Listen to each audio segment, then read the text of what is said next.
So, good afternoon, guys. I want you to be interactive in this session. Okay, the session name is a good coder. Okay, so क्या qualities होती है good coder की, यही हम थोड़ा सा पहले हम फास्ट फॉरवर्ड में देखेंगे for may be first 10 to 15 minutes. We will cover all the slides and then we will go again through all the slides. Okay, and we'll discuss in depth. Okay, for first to 10-15 minutes. Why in fast forward? क्योंकि थोड़ा सा short में मैं बता दूंगा, आप लोग अभी बहुत कुछ लोग शायद अपना बिजी टाइम निकाल के आए हैं, तो उनका कैसा पूरा का पूरा पार्ट मिस नहीं होना चाहिए. So that we will cover in the first 10 to 15 minutes. Okay guys, कोई भी एक पर्सन मुझे बता सकता है कि इस पिक्चर को देखकर आपके मन में क्या आ रहा है? मतलब just relate it with your software engineering और एज अ कोडर. इन दोनों पिक्चर को देख के क्या क्या आ रहा है आपके दिमाग में? Anyone? Come on guys, there are 9 participants. Anyone of you?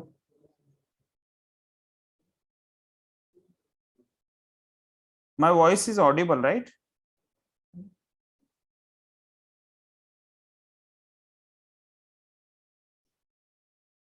Am I audible, guys? Hello? Yes, sir. Okay, fine. So मैं जो आपको स्टोरी सुनाता हूँ हमेशा कि आप बड़ा प्रोग्राम लिख लेते हैं एंड देन बाद में उसको एग्जीक्यूट करते हैं, obviously it will give you so many errors. Okay, and at that time उसको संभालना बहुत मुश्किल हो जाता है. But as you can see on the right side एक छोटी सी किटी है, उसको हम आराम से संभाल सकते हैं. ओके, उसको हम आराम से संभाल सकते हैं. बट बड़ा शेयर मतलब अगर आपका कोड बहुत ही बड़ा हो गया तो in that case you won't be able to, okay, in that case you won't be able to manage it. ठीक है, तो उस केस में क्या करेंगे, हम छोटा छोटा कोड लिखेंगे और फिर उसको एग्जीक्यूट करके देखेंगे, तभी आपका कोड शायद प्रॉपरली रन भी हो जाए and it will take very very less time to create any logic और एनी प्रोग्राम. ओके, अगर ये फंडा आपको समझ में आ गया तो 10% ऑफ द कोडर तो आप यहीं पर बन गए. ये इमेज अगर आपको समझ में आ गई तो fine.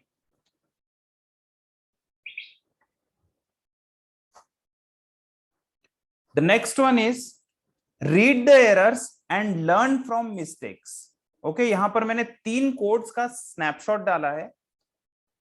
Generally half of the members, I would say more than half of the members do this kind of coding.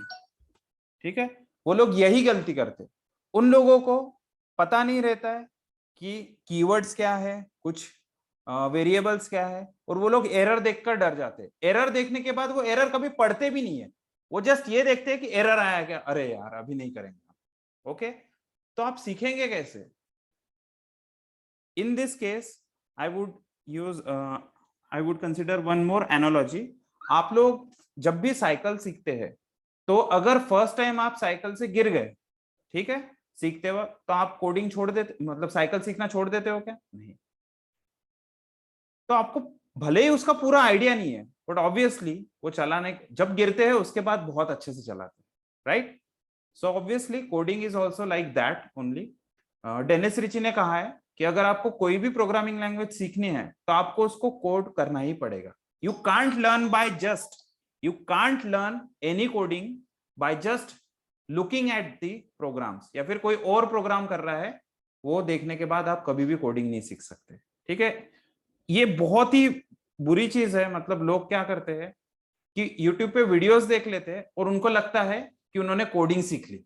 Okay, second ऐसा हो सकता है कि वो लोग वीडियोस तो देख लेते हैं रेसिपीज के, उनको लगता है वो मास्टर शेफ बन गए, लेकिन फर्स्ट अटेम्प्ट में उससे बनती है क्या? नहीं. फर्स्ट अटेम्प्ट में तो खिचड़ी भी ना बने उनसे. ठीक है, बट एक्चुअली 3 से 4 अटेम्प्ट करने के बाद ऑब्वियसली बन जाती है, अच्छी भी बन जाती है. ठीक है, एक दिन में तो नहीं होता. सो ये चीज सीखिए कि आप एरर्स को देखकर कभी भी घबराना मत. एंड सेकंड, थोड़ा सा विजन रखना. ठीक है, भले ही लेट से मुझे यहां से अगर अमरावती तक जाना है तो मैं अपने दिमाग में बना के बैठा हूं, लेट्स से शाम का टाइम है, मुझे पूरा का पूरा रोड दिखता है क्या?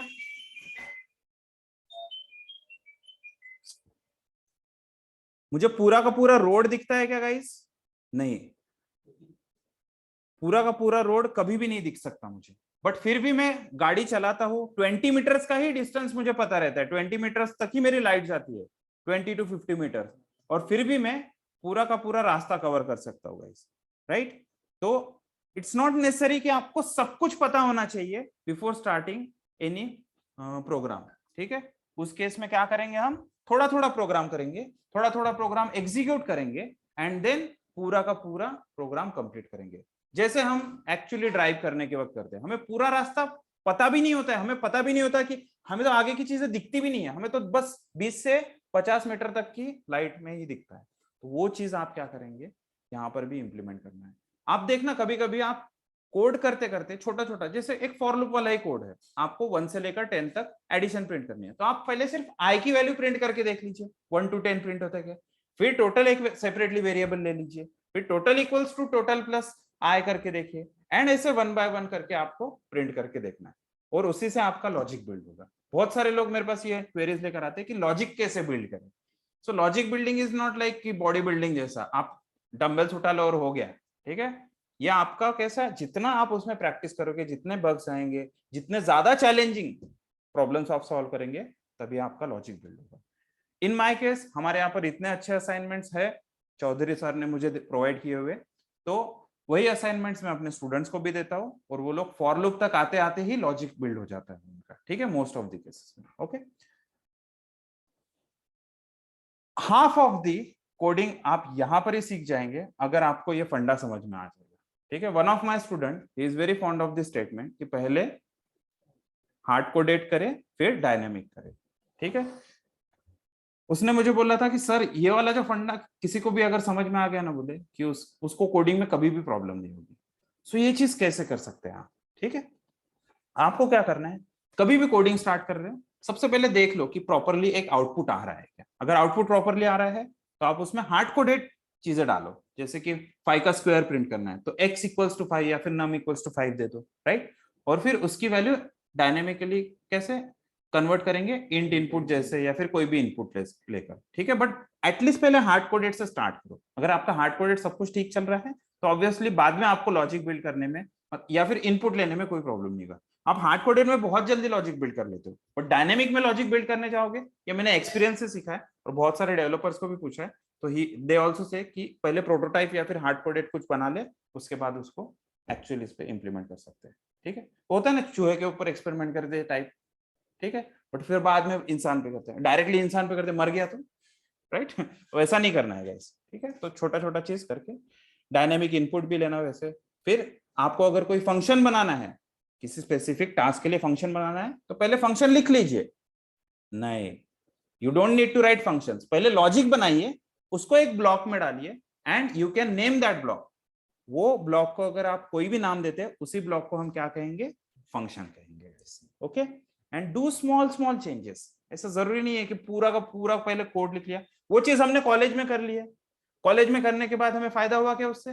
नहीं, हमने पूरा का पूरा कोड लिखा और रन करके देखा और रन नहीं हुआ तो फिर सर के पास चले गए डायरेक्ट, क्योंकि 15-20 लाइन का एरर आ जाता है वहां पे कभी कभी। बट इन आवर केस जब आप लर्न कर रहे हैं तो उस केस में आप क्या कर सकते हो, छोटा छोटा चेंजेस कीजिए, रन करके देखिए, तो आपको पता भी चल जाएगा कि कौन सी चीज ऐड करने के बाद, लेट्स से ये 3-4 लाइन ऐड करने के बाद एरर आया है, तो आप उसी को ऊपर ज्यादा फोकस करेंगे। बट अगर आपने 50 लाइन का कोड लिख लिया और कुछ एरर आया तो आपको 50 लाइन रेफर करनी पड़ेगी, ठीक है? इट विल एक्चुअली मतलब उससे ज्यादा आपका टाइम वेस्ट होगा, ओके? एक बहुत बड़ा मतलब प्रॉब्लम है लोगों का कि वो लोग झूठ बोलते हैं, ठीक है? Not just at the time of learning but at the time of company में जाने के बाद भी यही चीज होती है। क्या होता है कि उनका चीज अगर हो भी नहीं रहा है तो भी हो गया सर, हो गया सर, ठीक है? कुछ लोग coding actually as it is copy कर लेते हैं गूगल से, बट आप सीखेंगे कैसे गाइस अगर आप सब कुछ ही कॉपी करेंगे तो? ठीक है, इसलिए कभी झूठ मत बोलो। भले आपका मैनेजर ने क्या आपको टाइमलाइन देता है कि 1 हफ्ते में हो जाना चाहिए, अगर नहीं हो रहा है तो उसको एक्चुअल प्रोग्रेस बताइए कि सर इसको 1 हफ्ते में नहीं, इसको दूसरा हफ्ता लग जाएगा, क्योंकि अभी जितना मेरे हिसाब से किया है वो चीज चल नहीं रही है। ठीक है, so do not ever lie. Otherwise क्या होगा, आप बोलेंगे कि हाँ हाँ सर हो जाएगा 1 हफ्ते में, तो ऊपर के मैनेजमेंट में भी वो ऐसा कमिटमेंट देगा, राइट, और उसके वजह से बैड इंप्रेशन जाएगा। अदरवाइज कैसा होगा, आप अगर उसको पहले ही इन्फॉर्म कर देंगे, he would be ready for that. ठीक है, वो ऊपर के लेवल तक भी वैसा मैनेज कर लेगा, भले ही वो फ्रस्ट्रेट हो जाएगा, लेकिन एक्चुअल प्रोग्रेस उसको पता चलनी चाहिए।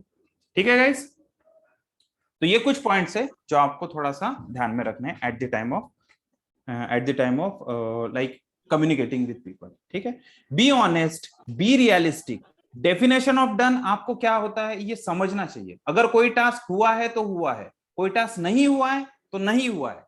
ठीक है, वो हाँ या ना में, हेड्स या टेल्स, यही होना चाहिए। अगर आपने परसेंटेज वाला प्रोग्राम किया है, ठीक है, परसेंटेज के ऊपर लेट से 5 सब्जेक्ट्स के मार्क्स इनपुट लेने हैं और उसके ऊपर परसेंटेज निकालने हैं, और परसेंटेज वाला प्रोग्राम अगर वैलिडेशन नहीं है उसमें, तो वो प्रोग्राम नहीं हुआ है। क्योंकि इफ एल्स का फंडा ही वो है कि आप कैलकुलेशन करो, लॉजिक लगाओ, बट वैलिडेशन भी होना चाहिए, तभी वो कोड करेक्ट है, और उसके बाद ही आप उसको क्या करना, टेस्टिंग के लिए या फिर रिव्यू के लिए भेजना है। ठीक है, that is nothing but called as definition of done. Done मतलब ऐसा नहीं है कि बस मैंने करेक्ट इनपुट डाला। सभी लोग सॉफ्टवेयर इंजीनियर नहीं होते गाइस, कुछ लोग बहुत बहुत ही ज्यादा नॉर्मल लोग होते हैं, लेमन पीपल के लिए हम सॉफ्टवेयर बनाते हैं, तो कभी कभी वो डायरेक्ट सबमिट कर देता है, कभी कभी पासवर्ड डाल के भूल जाते हैं। ठीक है, तो थोड़ा संभाल के ये वैलिडेशन आपको करना है। देखो, एक अच्छा सॉफ्टवेयर पासवर्ड का अगर इनपुट दे रहा है कोई भी, ठीक है, इनपुट ले रहा है, तो कैसा लेना चाहिए उसने, एक पासवर्ड एंड एक कंफर्म पासवर्ड भी लेना चाहिए, राइट। एक लेमन पर्सन के लिए अगर आप कुछ लिख रहे हो तो, क्योंकि एक बार गलती कर सकते हैं, गलती 2 बार नहीं हो सकती। अगर 2 बार हो रही है तो वो गलती नहीं, वो सही है, क्योंकि वो थर्ड टाइम जो पासवर्ड इनपुट करेगा तब वो गलत पासवर्ड ही डाल रहा है। ठीक है, तो वो सही पासवर्ड हो जाएगा उसके लिए, क्योंकि उसने दोनों बार वही डाला है, right. Getting it guys? Online members please mute yourself. Share actual progress report, मतलब प्रोग्रेस का जो जो भी आपका मतलब कोडिंग का प्रोग्रेस है, वो ऐसा नहीं है कि बाकी लोग आगे चले गए और हम लोग बता रहे हैं अपने आप को कि हाँ मेरा हो गया, भले उसमें सिर्फ 10-15 प्रोग्राम नहीं लिखे, सिर्फ लास्ट का प्रोग्राम कर दिया, it is not done guys. ठीक है, डन मतलब पूरा का पूरा ही होना चाहिए। क्लियर है? And maintain transparency with in a team.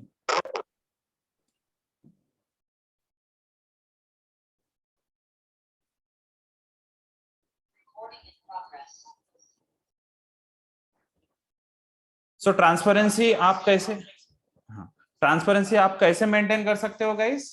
ठीक है, टीम में एक दूसरे के साथ नहीं, क्या कम्युनिकेट करो जो भी टास्क का प्रोग्रेस है उसके बारे में। ठीक है, आपको इसी चीज पे वर्क कर रहे हो, ऐसा ना हो कि जो मैनेजर को खुश करना है इसलिए खुद तुम भी उसी पे वर्क कर रहे हो, और आगे दिखाने के चक्कर में नहीं, क्या उसका भी नहीं हुआ और तुम्हारा भी नहीं हुआ। ठीक है, तो जो भी चीजें हो रही है टीम के अंदर वो बताओ एक दूसरे को। ठीक, फॉलो स्टैंडर्ड्स। स्टैंडर्ड्स फॉलो करना क्यों जरूरी है? अगर आप स्टैंडर्ड्स फॉलो नहीं करेंगे तो आप खुद ही उस कोड में मैसअप हो जाएंगे। आप फंक्शन के नाम कुछ और तरीके से दे रहे हैं, आप वेरिएबल्स के नाम किसी और तरीके से दे रहे हैं, जहां पर कांस्टेंट का कैपिटल लेटर देना चाहिए वहां आप स्मॉल केस दे रहे हैं, जहां पे स्मॉल केस देना चाहिए वहां कैपिटल दे रहे हैं, तो that is not good practice guys. ये आपको लर्निंग फेज में ही देखना है प्रॉपरली। ठीक, तो कोडिंग स्टैंडर्ड जैसे कैमल केस है, पास्कल केस है, स्नेक केस है, कबाब केस है, लाइंस ऑफ कोड्स कितने होने चाहिए, एक फंक्शन के अंदर आप कितने लाइंस ऑफ कोड होनी चाहिए, स्टैंडर्ड के हिसाब से बोला जाता है कि 20 से 25 लाइन का कोड, या फिर जितना इस स्क्रीन पे फिट हो सकता है उतने ही लाइंस ऑफ कोड होने चाहिए किसी फंक्शन के अंदर। अगर वो फंक्शन के अंदर ज्यादा लाइंस ऑफ कोड है तो उसको फंक्शन नहीं बोलेंगे, उसको क्या बोलेंगे, प्रोजेक्ट बोलते हैं। ठीक है, इट्स लाइक कि 15 फैमिली एक घर में रह रही है तो उसको घर थोड़ी ना बोलेंगे, क्या बोलेंगे, जिला घोषित कर देना चाहिए, राइट, वैसे। ठीक है, तो यहां पर लाइंस ऑफ कोड का भी ध्यान रखना है। And there is something called as document. ठीक है, मैं इसको डॉक्यूमेंट बोलता हूं, मतलब आप जब कमेंट लिख रहे हैं ना, ठीक है, मतलब कोई भी अगर चेंजेस कर रहे हैं तब थर्ड पर्सन के लिए या फिर आपके लिए वो मीनिंगफुल रहना चाहिए। तो कुछ महीने बाद या फिर कुछ दिनों के बाद आप उसको देख रहे हैं तो प्रॉपरली पता चल जाना चाहिए। जैसे कि इसकी प्रैक्टिस आप कैसे कर सकते हैं, at the time of learning आप कोई भी प्रॉब्लम स्टेटमेंट आप लिखते हैं, ठीक है, तो उसको क्या करना, वो प्रॉब्लम स्टेटमेंट को कॉपी करना, as it is comment, as a comment आपने प्रोग्राम में रख देना टॉप पे। तो आपको कैसा कोड ओपन करते बराबर ही पता चल जाएगा कि इससे ये प्राइम नंबर का कोड है, ठीक है, या फिर किसी और का कोड है, ठीक है, फैक्टोरियल का कोड है, ऐसा समझिए, ठीक है। So do that practice. हम लोग क्या करते हैं, कोई भी टिकट के ऊपर काम कर रहे हैं तो उस changes for that ticket number या फिर उसका जो भी कमेंट रहेगा वो लिख देते हैं, तो इजीली फाइंड आउट हो जाएगा। एक ग्रेप कमांड आप सर्च करने के लिए डालेंगे, आपको इजीली पता चल जाएगा, ठीक है गाइस। ये एक बहुत अच्छी चीज है। एस्टिमेट, यहां पर पता नहीं एज अ डेवलपर या फिर एज अ कोडर सब लोग फेल हो जाते हैं। और कैसे फेल होते हैं मैं बताता हूं अभी। यहां पर बहुत ही इंपॉर्टेंट चीज है, estimate correct timeline with buffer. हम लोग क्या करते हैं, सिर्फ और सिर्फ कोडिंग को ध्यान में रखते हैं। सिर्फ कोडिंग को कंसीडर करने से आप एस्टिमेट नहीं कर सकते कि कौन सा टास्क को कितना टाइम लगेगा गाइस। आपको इंपेडिमेंट्स भी देखने हैं, ठीक है। क्या सब कुछ ठीक चलता है? नहीं, सब कुछ ठीक नहीं चलता। लेट से मैं आपको एक प्रैक्टिकल एनालॉजी देता हूं। आपको जाना है फर्स्ट फ्लोर से 10th फ्लोर तक, ठीक है, आपको क्या जाना है, फर्स्ट फ्लोर से 10th फ्लोर तक, और आपको लिफ्ट से जाना है। तो लिफ्ट से अगर आप जा रहे हैं, एक फ्लोर से दूसरे फ्लोर तक जाने के लिए लिफ्ट को 10 सेकंड लगते हैं। तो 10th फ्लोर तक जाने के लिए कितने सेकंड लगेंगे गाइस? 100 सेकंड लगेंगे। बट प्रैक्टिकली पॉसिबल है क्या? नहीं है। कितने सारे इंपेडिमेंट्स आ सकते हैं वहां पर। दूसरे मेंबर्स है, उनको बीच में उतरना नहीं है, ठीक है। लिफ्ट में ज्यादा लोग आ गए हैं उसी टाइम पे, तो क्या पता आपको वेट करने की जरूरत पड़े। मैं बताता हूँ, एरोली के ऐसे आईडीबीआई और एक्सिस बैंक का जो ऑफिस है, वहां पे एक्चुअली लाइन लगी रहती है लिफ्ट के लिए। मतलब आप वहां पर पहुंचे भी ना तो आधे घंटे बाद आपको लिफ्ट मिलती है। आप सोचो, क्योंकि सीढ़ियों से इतना फास्ट भी नहीं जा सकते, ठीक। तो फिर आप ऐसा कैसे कंसिडर कर सकते हैं कि 100 सेकंड में ही आपका चीज हो जाएगा? प्रैक्टिकली यहां पर भी पॉसिबल है। इंटरनेट नहीं चल रहा है, कुछ भी हो सकता है। ट्रेन बंद हो गई, आप बोलेंगे कि एक हफ्ते में ये टास्क कंप्लीट कर दूंगा, कुछ भी हो सकता है, ठीक है। आपके रूममेट का ब्रेकअप हो गया, एनीथिंग कैन हैपन, ठीक है। मतलब कोई भी केस हो सकता है। तो प्रैक्टिकली आपको वो सारी चीजें कंसिडर करनी है। आपको डॉक्यूमेंट करने के लिए टाइम लग सकता है, किसी से रिक्वायरमेंट समझने के लिए या फिर किसी को समझाने के लिए टाइम लग सकता है, कोई भी चीजें आ सकती है। तो अगर आपको लगता है कि आपका टास्क डेवलपमेंट का 8 घंटे में होता है, तो गिव द परफेक्ट टाइमलाइन कि 8 घंटा मतलब नेक्स्ट डे तक जाएगा ही जाएगा। तो कीप लाइक 16 आवर्स का टाइम लगेगा इस चीज को, ठीक है। उसमें यह भी हो सकता है कि उसको डॉक्यूमेंट करने की जरूरत पड़े, टेस्टिंग करने की जरूरत पड़े। हम ऐसा बोलते हैं कि हाँ 2 दिन में हो जाएगा, लेकिन टेस्टर खुद बोलता है कि मैं अवेलेबल नहीं हूं, फिर कैसे करेंगे आप, राइट। तो आपको प्रॉपरली एस्टिमेट करना है। More people doesn't mean less time, ठीक है। मेरे एक सीनियर ने बहुत ही अच्छा एग्जाम्पल दिया था इसके लिए, कि अगर आप यहां से नागपुर से दिल्ली अगर जाना है ट्रेन में, तो 12 घंटा लगता है, फॉर एग्जाम्पल 12 घंटा लगता है। तो एक काम करते हैं, 2 इंजन लगा देते हैं, ठीक है, तो फिर 6 घंटा हो जाएगा, है ना। फिर 3 इंजन लगा देते हैं, तो फिर बाद में 3 घंटे में पहुंच जाएंगे। एक काम करते हैं ना, 5-6 इंजन ही लगा देते हैं और सिर्फ एक डब्बा लगाते हैं, तो क्या होगा, विद इन अ मिनट पहुंच जाएगा। ऐसा होगा क्या गाइस? पॉसिबल नहीं है। ऐसा अगर रहता तो टीसीएस जैसी कंपनी जहां पे 2-2.5 लाख एम्प्लॉयज है, वो तो एक एक दिन में एक एक प्रोजेक्ट निपटा देते थे। बट ऐसा होता है क्या? नहीं, इट्स अ प्रोसेस गाइस, ठीक है। It's an incremental process. हम एक दिन में पूरी बिल्डिंग खड़ी कर देंगे, ठीक है, बट उतने हमारे पास रिसोर्स होने चाहिए और हमें स्टेप बाय स्टेप ही जाना पड़ेगा, ठीक है। ऐसा नहीं है कि 10th फ्लोर पहले बना दी, राइट, पॉसिबल ही नहीं है। यहां पर भी बहुत ही मिसकंसेप्शन है कि लोग ज्यादा डेवलपर्स अगर डाल दिए तो मेरा प्रोजेक्ट जल्दी हो जाएगा, ऐसा पॉसिबल नहीं है। आप लोग प्रैक्टिकली ये चीजें देखने वाले हैं प्रोजेक्ट डेवलपमेंट के वक्त।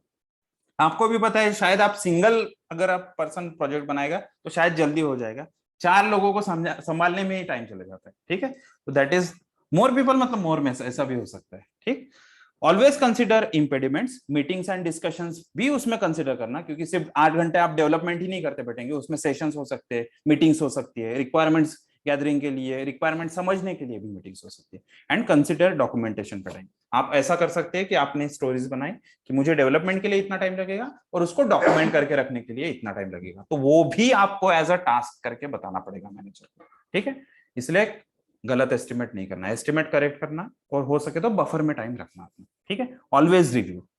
अब रिव्यू क्या होता है, 4I प्रिंसिपल क्या कहता है, या फिर मेकर एंड चेकर, कि आप कोई भी चीज कर रहे हो तो आपके हिसाब से भले ही करेक्ट है, बट दूसरे के हिसाब से शायद हो सकता है, सीनियर मेंबर के हिसाब से वहां पे और ज्यादा इंप्रूवमेंट हो सकता है उसके लेवल पे। ठीक, तो हमेशा क्या करना, आपका कोडिंग हो गया तो हमेशा उसको सीनियर पर्सन से रिव्यू करवाना।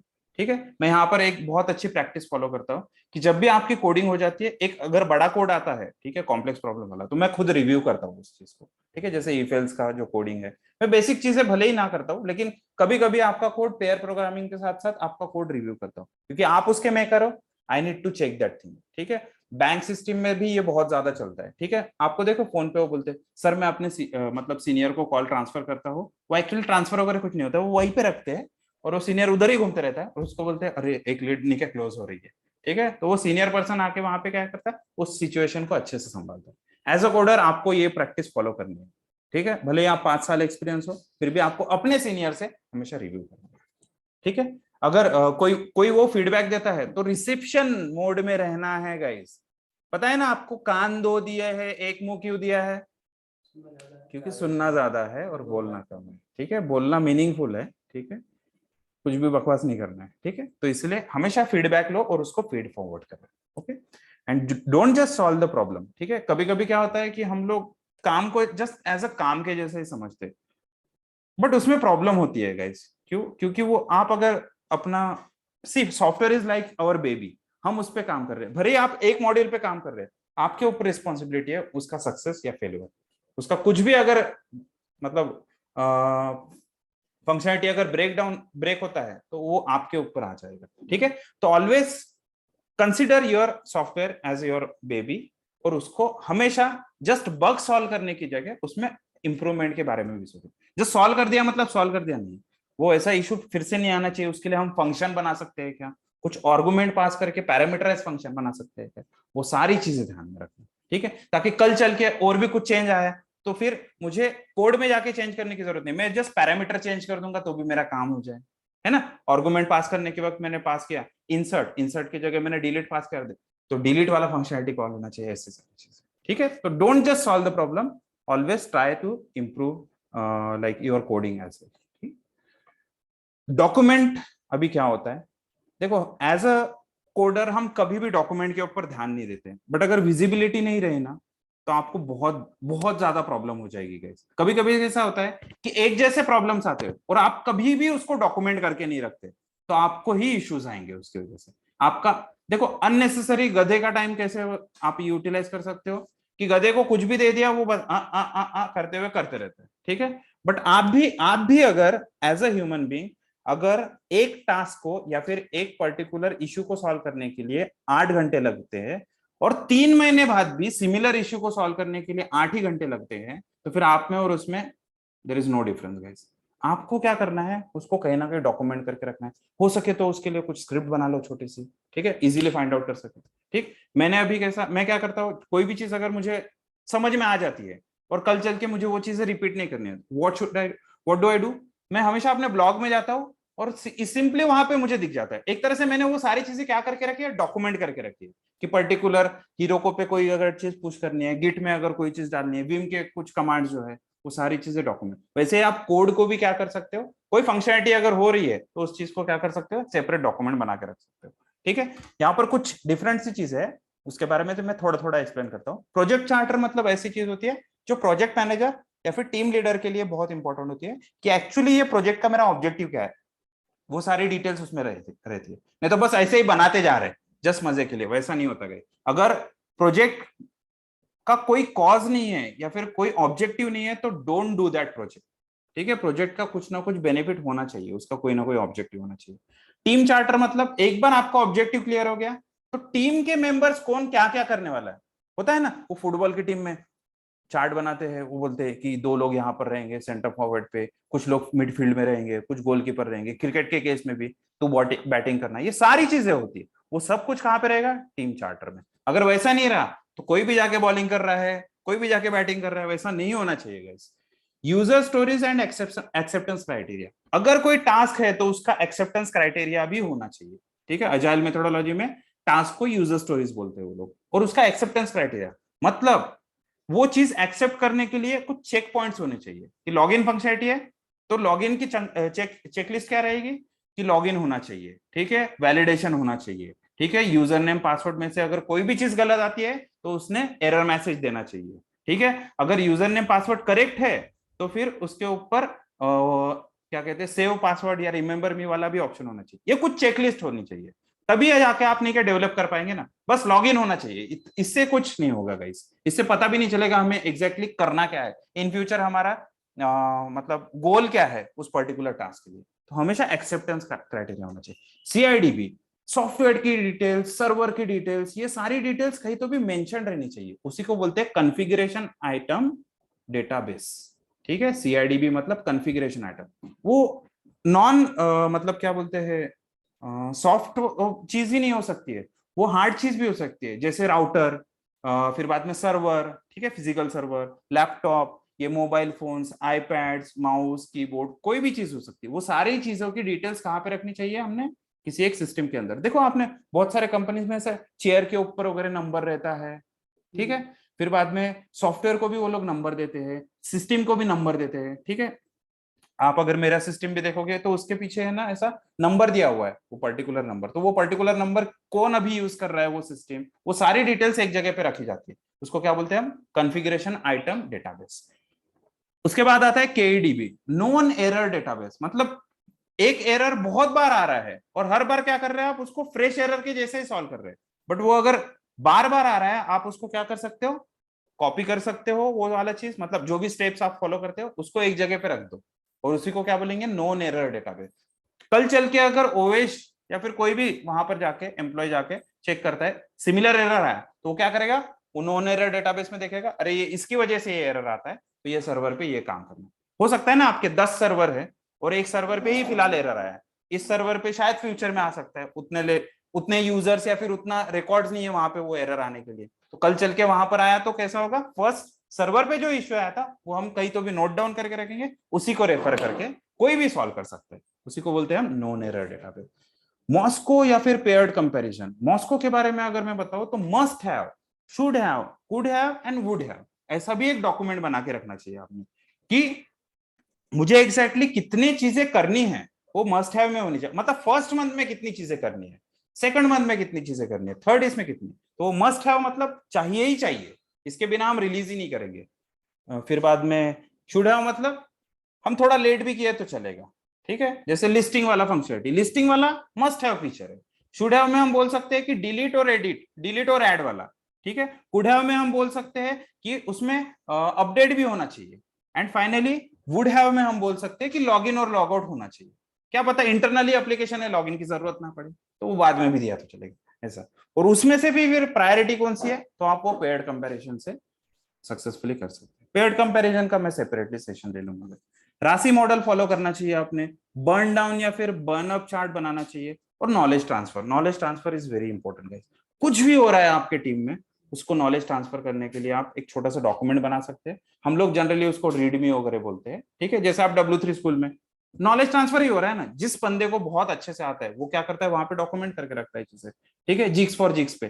किसी बंदे ने बहुत अच्छे से नहीं किया, वो टॉपिक सीखा, पॉइंटर्स के बारे में सीखा, समझ लो फंक्शंस के बारे में सीखा, तो वो क्या करता है एक आर्टिकल बनाता है वहां पे शेयर करता है, ठीक है, तो नॉलेज ट्रांसफर, ठीक है गाइस। एंड राशि मतलब कौन उस पर्टिकुलर टास्क के लिए रिस्पॉन्सिबल है, कौन उस पर्टिकुलर टास्क के लिए अकाउंटेबल है, कौन वहां पर क्या मतलब किससे कंसल्ट कर सकते हैं और किसको इन्फॉर्म रखना है, तो ये सब का भी आपके पास डॉक्यूमेंट होना चाहिए। एज अ कोडर आपकी रिस्पॉन्सिबिलिटी है, ठीक है, कि आपका कोड अच्छा होना चाहिए, but you are also accountable, आप अकाउंटेबल है आपने अगर कोई भी फंक्शन लिखा है तो, ठीक है, और उस चीज को आप इन्फॉर्म किसको करेंगे, मैनेजर्स को, ठीक है, कुछ भी अगर गड़बड़ होती है तो कंसल्ट किससे करेंगे, सीनियर मेंबर से, ठीक है, that kind of thing you should have in a chart. ये प्रोजेक्ट मैनेजर बना के रखता है वैसे, बट आपको पता होना चाहिए कि वो पर्टिकुलर राशि के हिसाब से मेरा रिस्पॉन्सिबिलिटी, मेरा अकाउंटेबिलिटी किस चीज के लिए है, ठीक है गाइस। अकाउंटेबल कोई तो भी एक ही पर्सन हो सकता है, ठीक है, जिसका बर्थडे वही पैसा देगा, ठीक है, जिसका बर्थडे उसी को बर्थडे बाउंस मिलेंगे, ठीक है, तो वही पर्सन अकाउंटेबल है, राइट, और खाना खत्म करने के लिए बाकी सब रिस्पॉन्सिबल है गाइस, क्लियर है, तो ऐसा चीज है। और फिर बाद में कंसल्ट किससे करेंगे, जिसका पहले बर्थडे हो गया था कि भाई तेरे को कितना खर्चा लगा था, ठीक है, और इन्फॉर्म किसको करेंगे, मम्मी पापा को इन्फॉर्म कर देंगे, हमें 3,000 रुपए भेज दो, ठीक, राइट, यस, चलो। So that thing we need to do.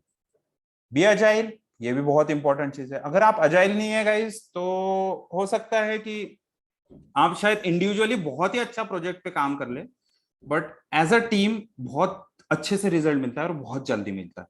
तो आपको ये सारी चीजें अगर आप फॉलो करते हैं तो you can say that you are agile. इसमें देखते हैं कम्युनिकेशन एंड कोलैबोरेशन, मतलब आपको कम्युनिकेट करना है, face to face communication is very important. If not, आप जूम पे आके नहीं क्या मीटिंग अटेंड करो, ठीक है, डेली नहीं होता है तो फिर बाद में अल्टरनेट डे पे मिलो, ठीक है, बट क्या चल रहा है, कौन टीम का मेंबर क्या कर रहा है, वो चीज पता होनी चाहिए।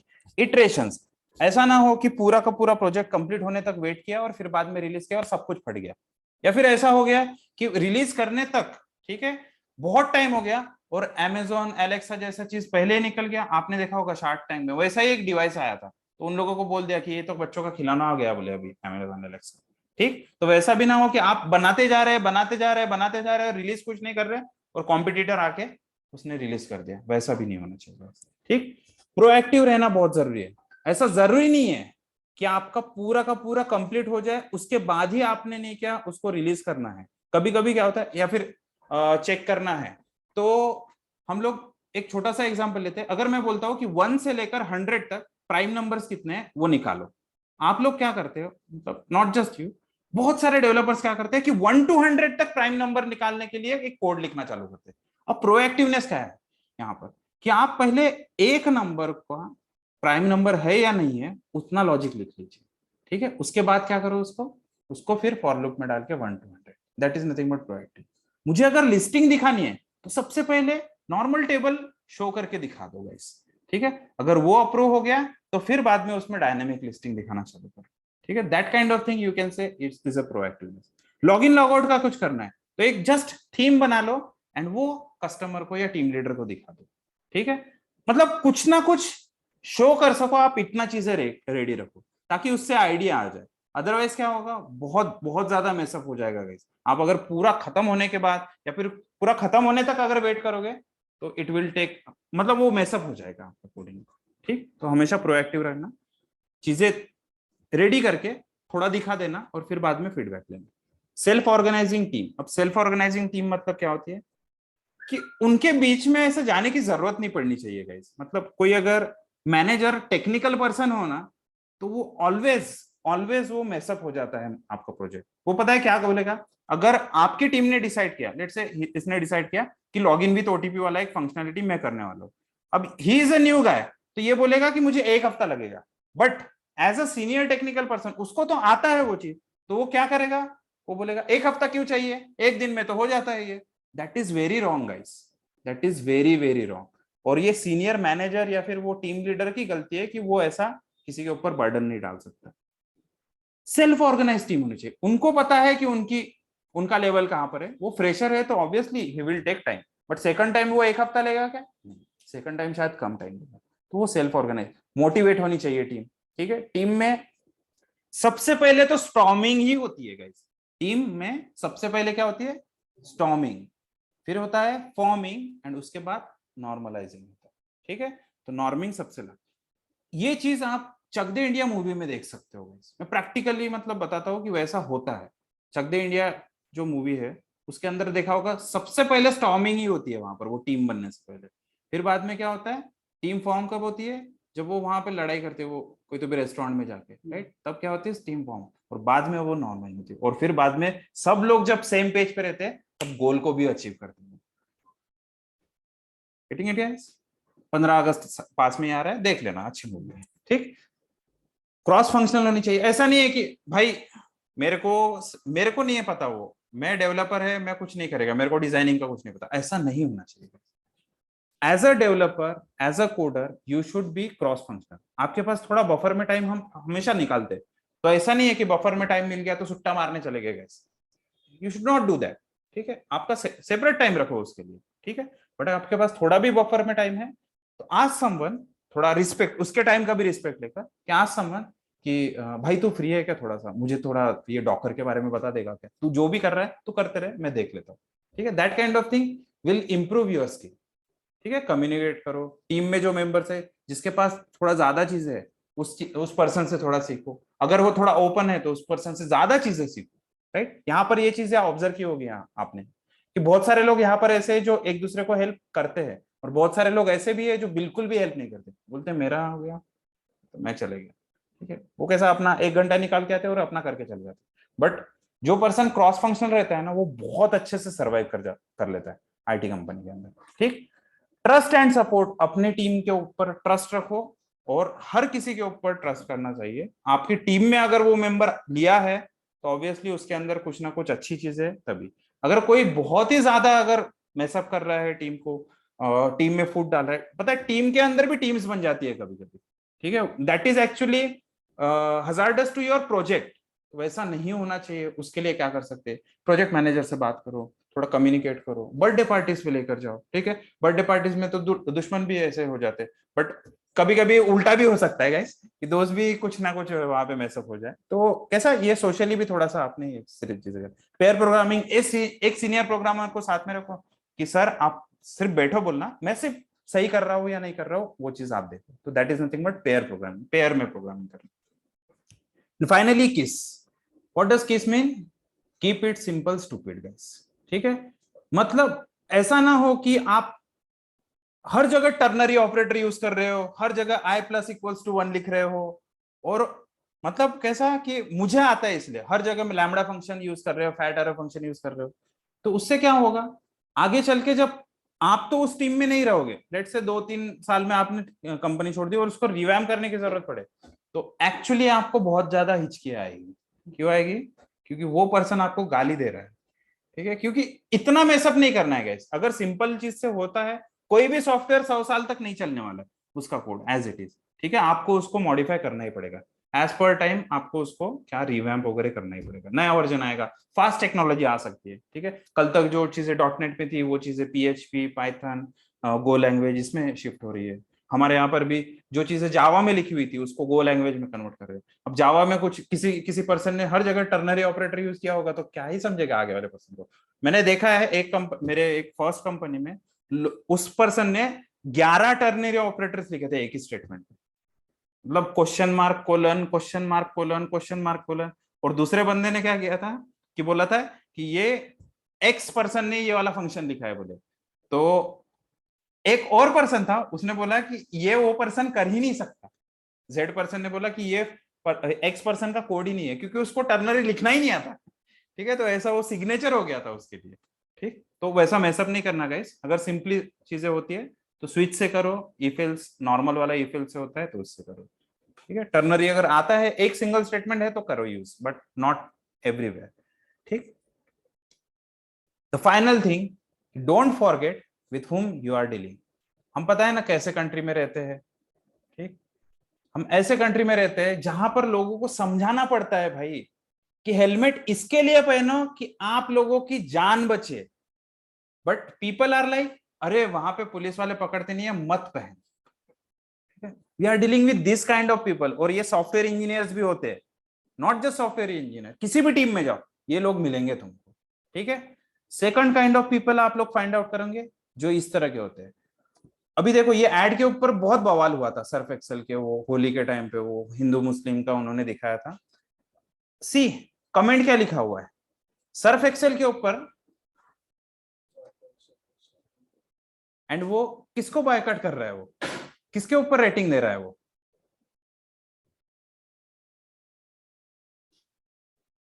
किसके ऊपर रेटिंग दे रहा है वो पर्सन, माइक्रोसॉफ्ट एक्सेल के ऊपर। तो अनजाने, मतलब we are dealing with this kind of people. आप लोगों ने बहुत सारे आईटी इंजीनियर्स को देखा होगा, वो लोग लिंक शेयर करते हैं कि डीमार्ट आपको फ्री में ये दे रहा है, ऐसे वैसे, तो ऐसे लोगों के साथ आपको काम करना पड़ता है गाइस, तो थोड़ा संभाल के। थर्ड काइंड ऑफ पीपल इसके जैसे होते हैं, ठीक है। एनीवन सीन दिस मूवी लगान? तो कुछ लोग होते ही है वो, मतलब एक पर्सन भी अगर टीम में अगर फूट कर रहा है तो ऑब्वियसली उसकी वजह से, and there are some this kind of people, ठीक है। मतलब जो लोग समझते भी नहीं है, ठीक है। थोड़ा सा मीनिंगफुल अगर चीजें देखे जाए ना यहाँ पर, मतलब